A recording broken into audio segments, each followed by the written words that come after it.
Shalom. Selamat hari Minggu bagi kita jemaat Tuhan yang terkasih. Kita telah memasuki minggu ke-13 setelah Trinitatis di akhir bulan Agustus ini. Berbahagialah kita dalam mempersiapkan hati kita untuk memuji Allah yang telah memberkati hidup kita. Pujilah Allah, Anak dan Roh Kudus yang telah memberkati hidup kita. Tuhan mengetahui isi hatimu. Untuk itu, marilah kita sambut Dia dengan penuh sukacita. Marilah kita bernyanyi.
Di dalam nama Allah Bapa dan nama anaknya Tuhan Yesus Kristus dan nama Roh Kudus yang menciptakan langit dan bumi. Amin.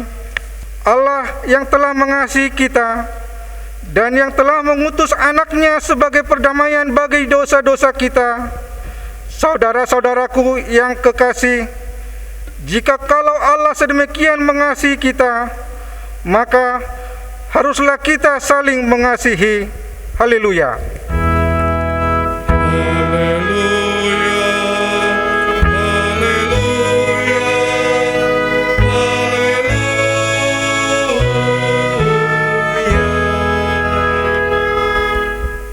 Ya Tuhan Allah yang Maha Kuasa dan Maha Pengasih, Engkau menghendaki agar kami hidup dan berbahagia.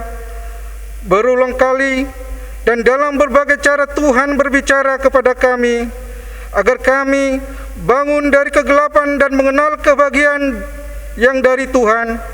Karena itu kami merendahkan diri dan memohon kepadamu, berikanlah kami Roh Kudus agar kami percaya akan kasih-Mu dan mendengar firman-Mu yang menjadi dasar pengharapan kami akan hidup yang kekal yang Engkau sediakan di dalam Yesus Kristus Tuhan kami. Amin.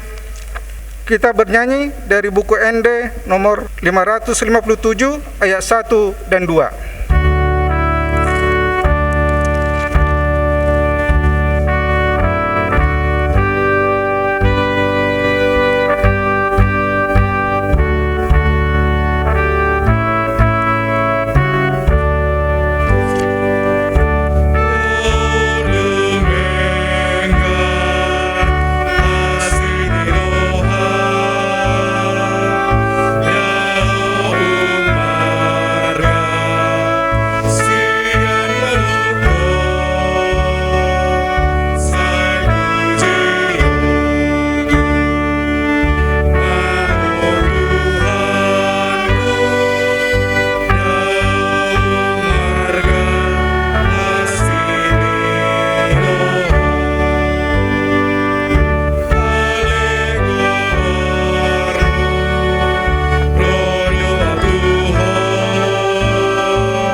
Hukum Taurat Tuhan pada minggu ke-13 setelah Trinitatis hari ini ialah hukum Taurat pertama sampai ke-4. Hukum Taurat pertama, Akulah Tuhan Allahmu, jangan ada padamu Allah lain di hadapanku. Hukum Taurat kedua, jangan perbuat bagimu patung yang menyerupai apapun yang ada di langit atau yang ada di bumi atau yang ada di dalam air di bawah bumi untuk disembah atau dituruti. Hukum Taurat ketiga, jangan menyebut nama Tuhan Allahmu dengan sembarangan, sebab Tuhan akan menghukum orang yang menyia-nyiakan namanya. Hukum Taurat keempat, ingat dan kuduskanlah hari Sabat. 6 hari lamanya engkau akan bekerja dan melakukan segala pekerjaanmu, tetapi hari ke-7 adalah hari Sabat Tuhan Allahmu. Maka jangan melakukan suatu pekerjaan, engkau atau anakmu laki-laki, atau anakmu perempuan, atau hambamu laki-laki, atau hambamu perempuan, atau hewanmu, atau orang asing yang berada di tempat kediamanmu. Sebab pada 6 hari lamanya Tuhan menjadikan langit dan bumi, laut dan segala isinya, dan Ia berhenti pada hari yang ke-7. Itulah sebabnya Tuhan memberkati hari Sabat dan mengkuduskannya. Demikian hukum Taurat Tuhan. Marilah kita bersama-sama berdoa, memohon kekuatan dari Tuhan Allah. Ya Tuhan Allah, kuatkanlah kami melakukan yang sesuai dengan hukum-Mu. Amin. Kita bernyanyi dari buku ND nomor 223 ayat 2 dan 3.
Dengan kerendahan hati, marilah kita mengaku dosa-dosa kita di hadapan Tuhan. Kita berdoa. Ya Allah Bapa kami yang Maha Kuasa dan Maha Pengasih, kami orang yang berdosa ini datang ke hadapan-Mu yang kudus dan mulia, mengaku dan meminta keampunan segala dosa dan kejahatan kami. Kami sering mendukakan Tuhan karena perkataan, pikiran, dan perbuatan kami yang tidak benar. Kami tidak mengasihi Engkau dengan segenap hati, dengan segenap kekuatan, dan dengan segenap akal budi kami. Dan kami tidak mengasihi sesama manusia seperti diri kami. Kami layak kena murka-Mu dan terkutuk selama-lamanya. Tetapi sekarang kami datang memohon keampunan dosa kami. Tolonglah kami agar kami dapat bertobat dan meninggalkan segala kejahatan kami, karena Tuhan Yesus Kristus anak Allah yang tunggal, dan karena nama-Mu yang kudus itu. Ya Allah, kasihanilah kami orang yang berdosa ini. Amin.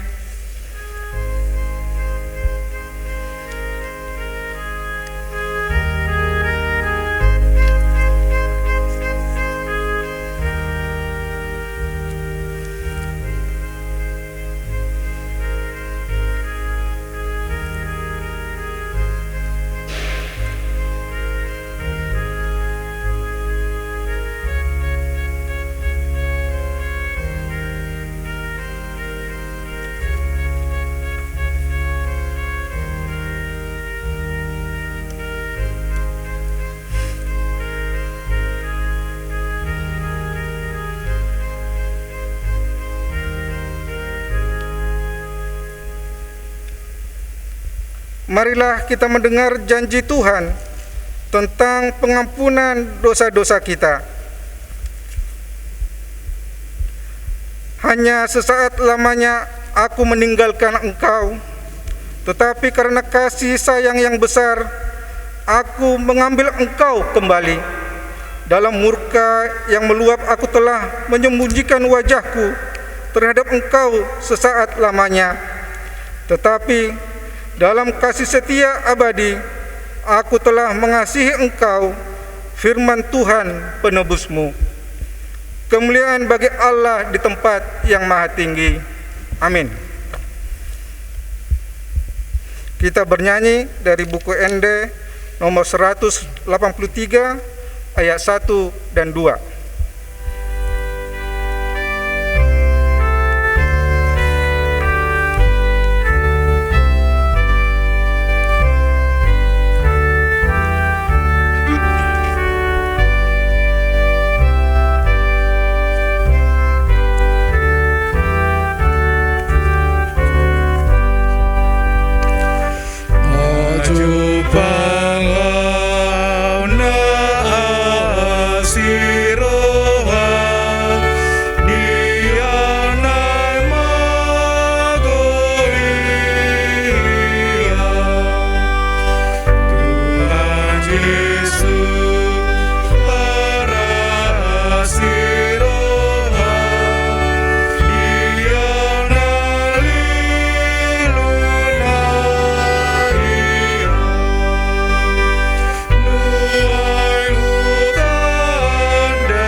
Firman Tuhan yang ditetapkan menjadi epistol pada minggu hari ini tertulis dalam kitab Kidung Agung 2 ayat 8 sampai 13.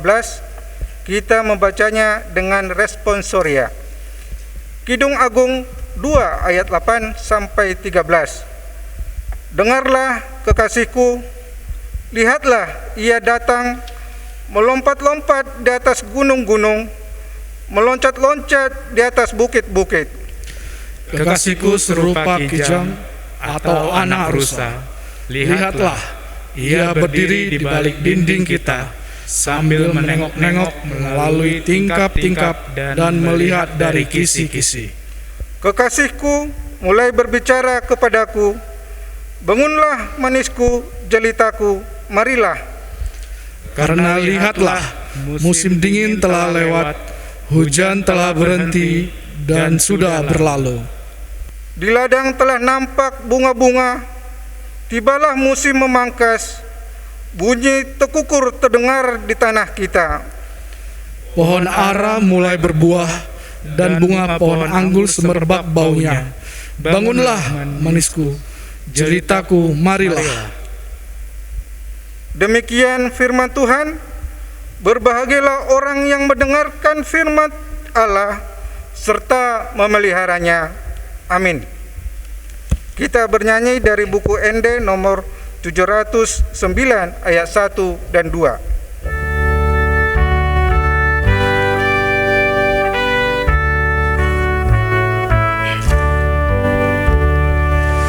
Yesus mengasihi bibeli manduk Tuhan, nanggale met pea tondo nampunanaan. Yesus Tuhanku nampunaan. Sai pos doaku bibel manduk Tuhan. Yesus mengasihi pola mate Allah, lama desa dosa ki las mengukap surgoi. Yesus Tuhanku nampuna au, sai pos rohaku bibel mandok Tuhan. Marilah kita bersama-sama mengaku iman kepercayaan kita sebagaimana teman-teman seiman di seluruh dunia. Kita bersama-sama mengucapkannya. Aku percaya kepada Allah, Bapa yang Maha Kuasa, Kali langit dan bumi. Aku percaya kepada Yesus Kristus, Anaknya yang tunggal Tuhan kita, yang dikandung daripada Roh Kudus, lahir dari anak darah Maria, yang menderita sengsara di bawah pemerintahan Pontius Pilatus, disalibkan, mati dan dikuburkan, yang turun ke dalam kerajaan maut. Pada hari yang ketiga, bangkit pula dari antara orang mati, naik ke surga, duduk di sebelah kanan Allah, Bapa yang Maha Kuasa. Dari sana akan datang kelak untuk menghakimi orang yang hidup dan yang mati. Aku percaya kepada Roh Kudus dan adanya satu gereja yang kudus, persekutuan orang kudus, pengampunan dosa, kebangkitan daging, dan hidup yang kekal. Amin. Warta Jemaat Kebaktian Minggu. Puji syukur kepada Tuhan Allah Bapa, Yesus Kristus dan Roh Kudus. Mulai hari ini, Minggu 29 Agustus 2021, kita akan memulai ibadah kebaktian di gereja masuk 4 kali, yaitu pukul 6, pukul 9.30 bahasa Batak, pukul 14 dan 16 bahasa Indonesia, dengan tetap mentaati protokol kesehatan. Kapasitas tempat duduk maksimum 150 orang per sesi ibadah. Sudah menerima vaksin minimal tahap pertama, bukti sertifikat ditunjukkan. Jemaat lansia usia lebih 65 tahun mengikuti ibadah online di rumah masing-masing. Wajib pakai masker medis. Cuci tangan dengan sabun sebelum dan sesudah ibadah. Jaga jarak 1,5 meter. Selanjutnya, Bapak Ibu, Saudara sekalian, warta jemaat pada minggu ini, marilah kita baca melalui warta PDF yang telah dibagikan ke grup WA wilayah kita masing-masing. Terima kasih. Kita bernyanyi dari buku ND nomor 253 ayat 1.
Damai sejahtera Allah yang melampaui segala akal, itulah yang memelihara hati dan pikiran saudara di dalam Kristus Yesus. Amin. Jemaat yang dikasihi Tuhan Yesus, firman Tuhan bagi kita dalam minggu ke-13 setelah Trinitatis diambil dari Injil Markus pasal 7 ayat 17 sampai ayat 23. Beginilah firman Tuhan. Sesudah ia masuk ke sebuah rumah untuk menyingkir dari orang banyak, murid-muridnya bertanya kepadanya tentang arti perumpamaan itu. Maka jawabnya, "Apakah kamu juga tidak dapat memahaminya? Tidak tahukah kamu bahwa segala sesuatu dari luar yang masuk ke dalam seseorang tidak dapat menajiskannya, karena bukan masuk ke dalam hati, tetapi ke dalam perutnya, lalu dibuang di jamban? Dengan demikian ia menyatakan semua makanan halal." Katanya lagi, "Apa yang keluar dari seseorang, itulah yang menajiskannya. Sebab dari dalam, dari hati orang, timbul segala pikiran jahat, percabulan, pencurian, pembunuhan, perzinahan, keserakahan, kejahatan, kelicikan, hawa nafsu, iri hati, hujat, kesombongan, kebebaan. Semua hal-hal jahat ini timbul dari dalam dan menajiskan orang." Demikian firman Tuhan. Jemaat yang dikasihi Tuhan Yesus, dosa itu bukan terjadi setelah kita melakukan sesuatu. Itu hanya ekornya. Apa yang kita lakukan itu adalah ujungnya. Tetapi dosa itu terjadi ketika sudah berawal dari pikiran, dari kemauan, kehendak, walaupun di dalam pikiran itu belum kita lakukan. Disitulah sebenarnya pusatnya. Itulah sebenarnya kepalanya. Karena apa yang akan kita lakukan itu berawal dari kemauan dan kehendak kita. Dan kemauan, kehendak itu berawal dari hati kita. Karena dalam hati kita, disitulah terletak segala rencana, segala keinginan, segala kemauan. Jadi sumbernya, pokoknya, biangnya adalah hati. Apa yang kita lakukan itu baru hasilnya, ujungnya. Sehingga itu hanya ekornya saja. Tetapi sumbernya, pokoknya, biangnya adalah dari yang tidak kelihatan. Yang kelihatan itu hanyalah dampaknya atau hasilnya. Oleh sebab itu,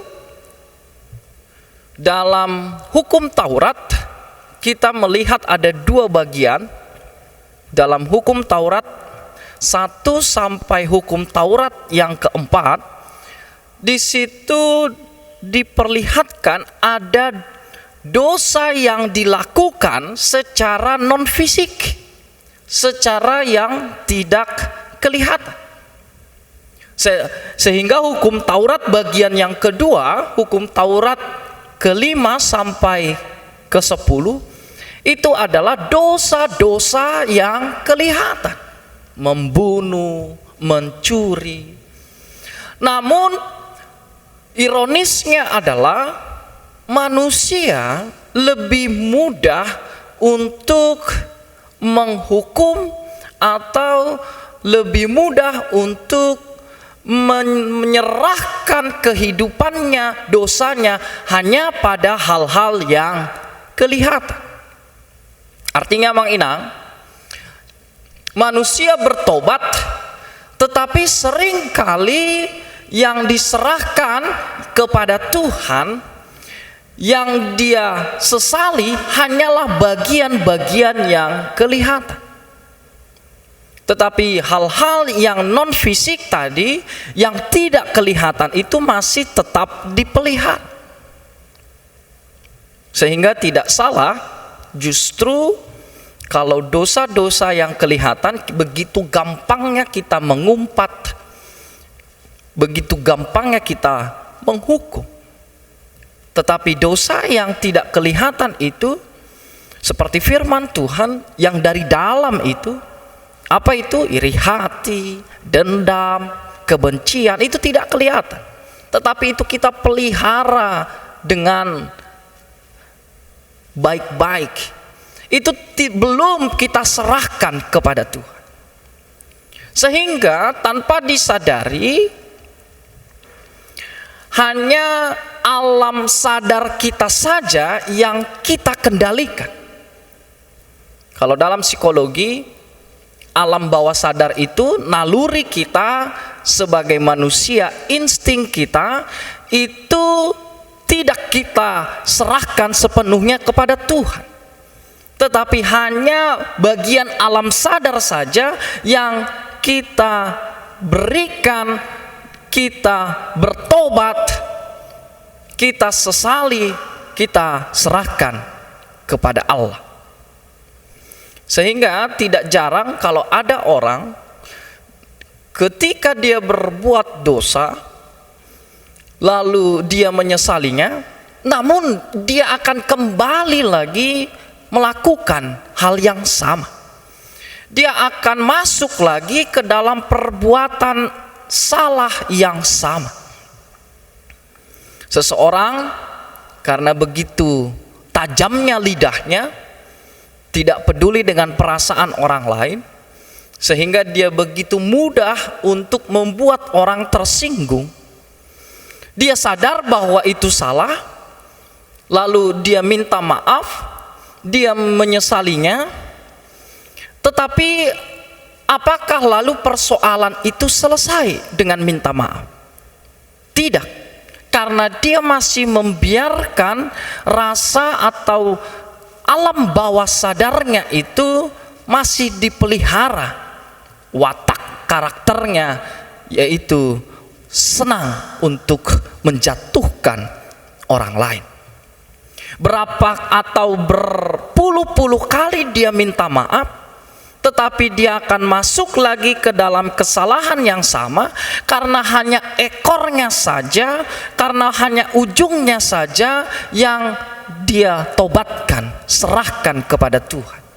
Tetapi alam bawah sadarnya, naluri instingnya di dalamnya itu tidak dia kendalikan, tetapi dibiarkan merajalela. Memang itulah yang menjadi fenomena dalam kehidupan kita. Manusia lebih tertarik kepada religiulitas kulitnya, tampak luarnya. Sehingga tidak heran ketika kita melihat, menjumpai orang yang begitu rajin beribadah, orang yang kelihatannya bertakwa, datang beribadah kepada Allah, tetapi di tempat lain dia begitu sangat menghancurkan. Ada dua sisi yang berbeda, yang kelihatannya menggunakan simbol-simbol keagamaan supaya orang melihat dia orang yang baik, dan memang itu sering sekali dilakukan. Bagaimana orang membuat topeng dengan sembunyi dalam tanda atau simbol-simbol keagamaan. Tetapi faktor sosial, hubungannya secara sosial, entah itu dalam bidang bisnis, politik, ekonomi, begitu mencekam, begitu menghancurkan. Kuasa yang ditunjukkan adalah kuasa demonis. Ada seperti pribadi yang terbelah atau split personality, kepribadian yang ganda. Tanpa sadar, ini juga menjadi pergumulan kita manusia. Lain di mulut, lain di hati. Di mana itu juga adalah termasuk dalam kepribadian yang tidak utuh, kepribadian yang terbelah.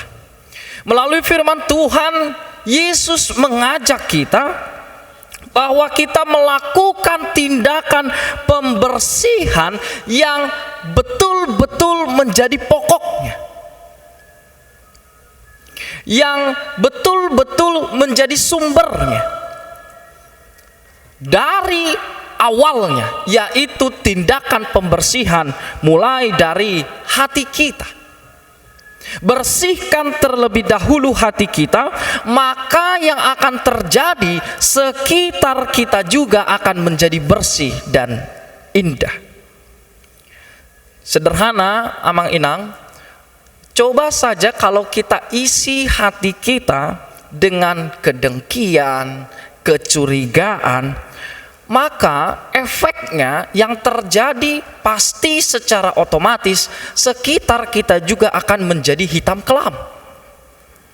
Dari hati itu yang menjadi sumber, dia masuk ke dalam pikiran kotor, dari pikiran masuk kepada ucapan-ucapan jahat, ucapan yang menyinggung, ucapan yang menghancurkan.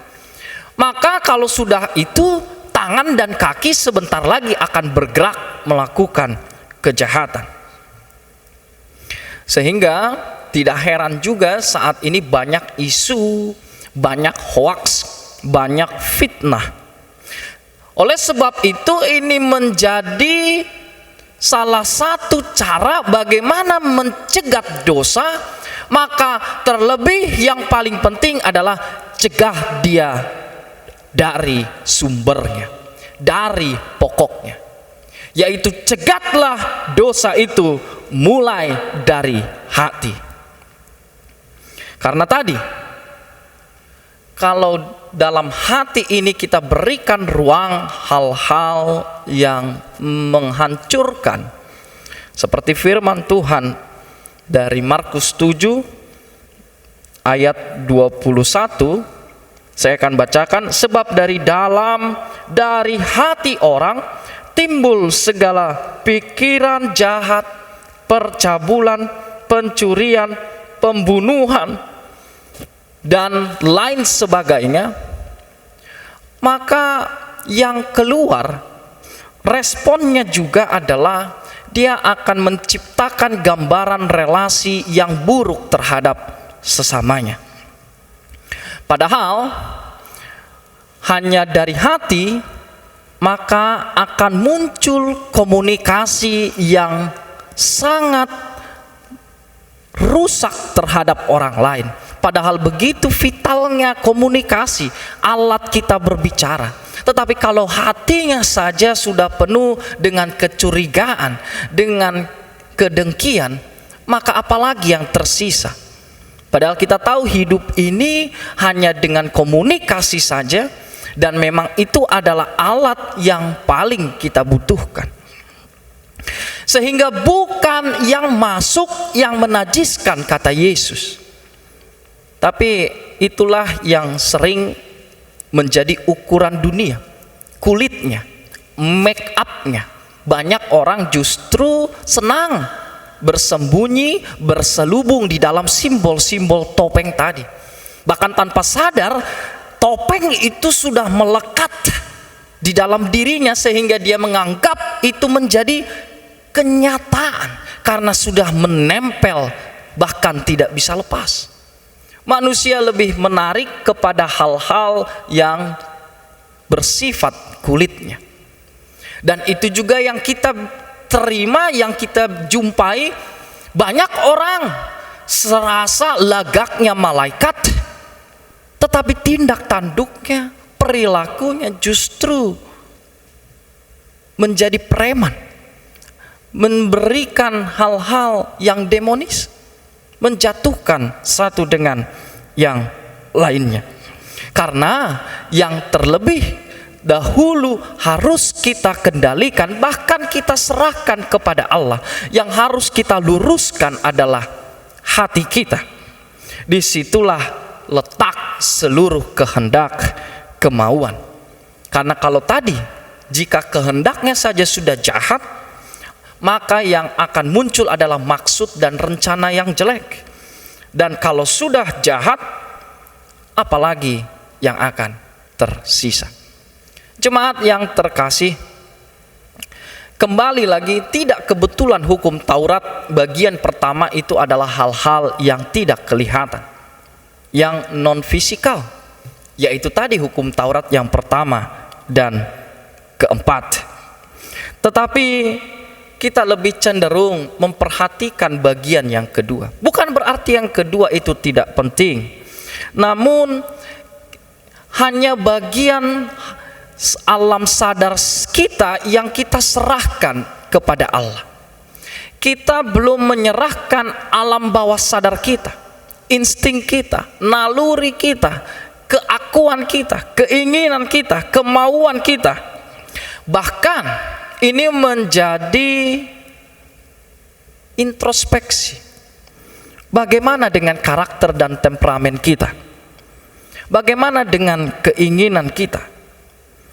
Maka firman Tuhan juga mengajak kita, jangan-jangan bagian alam bawah sadar kita juga belum kita serahkan kepada Allah. Karena memang bukan untuk ditekan, bukan untuk dihilangkan. Seperti insting kita, kalau kita lapar maka kita akan makan. Tetapi ketika itu kita biarkan merajalela, maka yang timbul adalah ingin menang sendiri, ego. Sehingga itu tidak kita berikan atau tidak tersentuh oleh Roh Kudus. Karena tanpa sadar alam bawah sadar kita lebih condong, lebih cenderung untuk menampilkan kesombongan, menampilkan kemenangan bagi diri sendiri. Sehingga kesulitan itulah yang sebenarnya sangat prinsip bagaimana kita menyerahkan secara total antara alam sadar kita dan alam bawah sadar kita, yaitu hal yang tidak kita kelihatan. Kita mau serahkan itu kepada Tuhan. Judul kita, Allah melihat hati kita.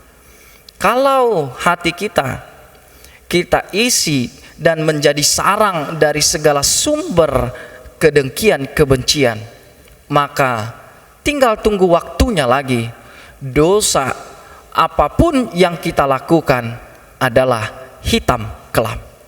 Tetapi jika sudah sumbernya kita kendalikan, yaitu penuh rasa damai, penuh rasa pengampunan, kasih, maka apapun ucapan mata kita, tangan kita, kaki kita, pada akhirnya akan membawa dan mendatangkan damai sejahtera. Pertanyaan, siapa yang menguasai hati kita? Diri kita sendiri atau adalah Allah? Jika Allah yang menguasainya, maka kehidupan kita, Tuhan tidak hanya berada di samping, tetapi Tuhan menjadi pusat dalam seluruh gerak kehidupan kita. Tuhan Yesus memberkati. Amin. Kita berdoa. Terima kasih Tuhan untuk firman-Mu yang mengajari kami untuk menyerahkan seluruh kehidupan kami, hati kami. Engkau mengenal Tuhan, Engkau melihat. Oleh sebab itu Tuhan, ajari kami untuk menyaring hal-hal yang baik dan menjauhi yang tidak berkenan di hadapan Tuhan. Firman-Mu mengingatkan kami bahwa yang najis adalah hal-hal yang kami simpan penuh dengan kejahatan, kedengkian, kebencian, dan iri hati. Tanpa sadar itu sering kami pelihara, kami biarkan merajalela. Oh Tuhan, tolong kami untuk mengeluarkan hal-hal yang negatif, mengisinya dengan penuh damai di dalam hati kami, sehingga kami layak untuk menyatakan kasih Tuhan. Berkati seluruh jemaat-Mu, Engkau membimbing di dalam segala pergumulan, memberkati seluruh rencana. Tuhan, Engkau memberikan apa yang dibutuhkan di dalam segala perjuangan menghadapi kondisi COVID saat ini. Curahkan Roh Kudus-Mu agar kami Tuhan tetap di dalam perjuangan kami mengandalkan Engkau. Kami yakin bersama Tuhan Engkau mendatangkan kemenangan. Begitu juga jemaat kami yang di dalam kesulitan ekonomi, baik Tuhan juga persoalan rumah tangga. Tuhan, Engkau yang melindungi, Engkau yang memberikan kecukupan. Biarlah Bapa Engkau membuka jalan sehingga tidak ada rasa putus asa, tetapi tetap mengharapkan akan kasih Tuhan. Kami percaya Tuhan, Engkau selalu membuka jalan ketika menurut kami tidak ada jalan. Ajari Tuhan untuk tetap berkarya, tetap menyatakan kasih Tuhan, terlebih melalui gereja-Mu di dalam segala pelayanan. Biarlah itu boleh berbuah, menguatkan iman untuk tetap berpengharapan kepadamu. Terima kasih Tuhan Yesus. Ampunilah segala dosa kami Tuhan, layakkan kami di hadapan-Mu. Dalam Yesus kami berdoa dan mengucap syukur. Amin. Kita bernyanyi dan kita memberikan persembahan.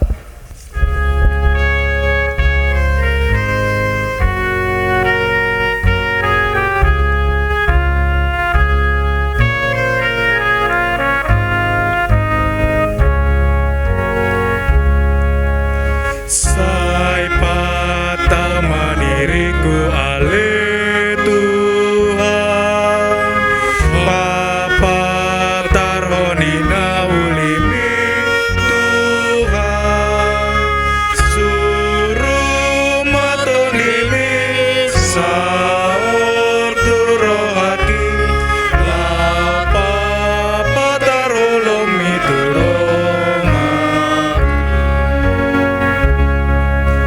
Sai patama diriku ale Tuhan, Bapa tarhonina ulimi Tuhan, suruh matonimi saur turohaki, atari paron hasam tudonga. Saudara-saudaraku yang kekasih, marilah kita saling mengasihi, sebab kasih itu berasal dari Allah, dan setiap orang yang mengasihi lahir dari Allah dan mengenal Allah. Marilah Kita melakukannya dengan pengharapan yang hidup, membuahkan kasih kepada Allah dan kepada segenap manusia. Untuk itu, marilah kita hidup dalam kasih, karena kasih Allah sudah nyata melalui Yesus Kristus dan Roh Kudus di tengah dunia ini dan di tengah kehidupan kita masing-masing. Terimalah dan syukurilah itu. Kita berdoa menyerahkan persembahan kita kepada Tuhan. Ya Allah, Bapa kami yang di surga, kami mengaku bahwa Tuhan adalah sumber dari segala karunia yang melimpah dalam kehidupan kami masing-masing. Sebagian daripada karunia itu kami serahkan kembali sebagai persembahan kepada Tuhan. Terimalah dan berkatilah persembahan umat-Mu ini, agar dapat kami pergunakan untuk pekerjaan dan pelayanan kerajaan Tuhan di dunia ini. Bukalah hati kami untuk mengenal betapa banyak berkat dan karunia yang kami peroleh dari Tuhan, supaya kami senantiasa bersyukur kepadamu di dalam nama Yesus Kristus Tuhan kami. Amin.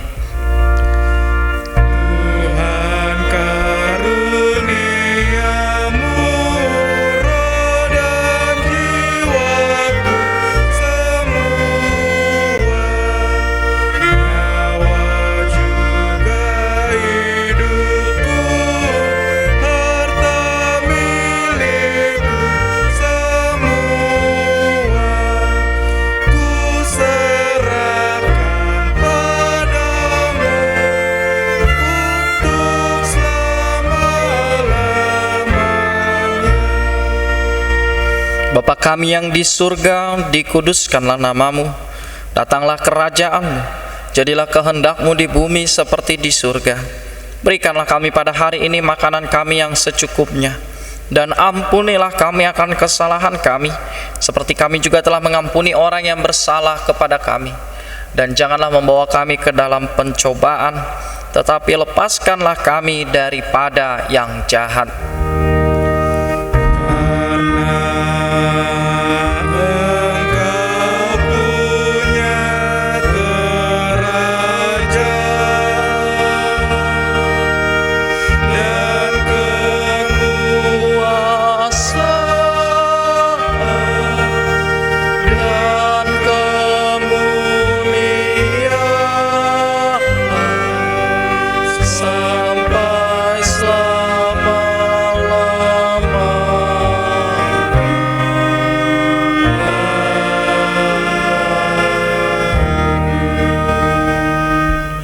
Pulanglah di dalam damai sejahtera dan terimalah berkat Tuhan.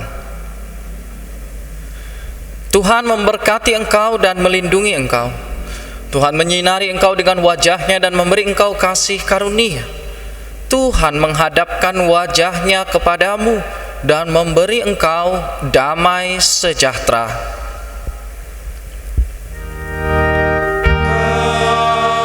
Amin.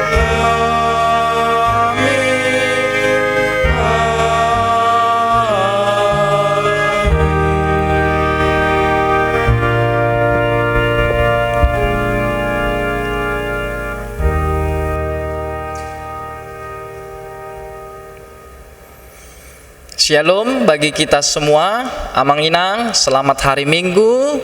Tetap kita menjaga kesehatan dan juga tetap kita mengikuti protokol kesehatan. Tuhan Yesus memberkati. Horas.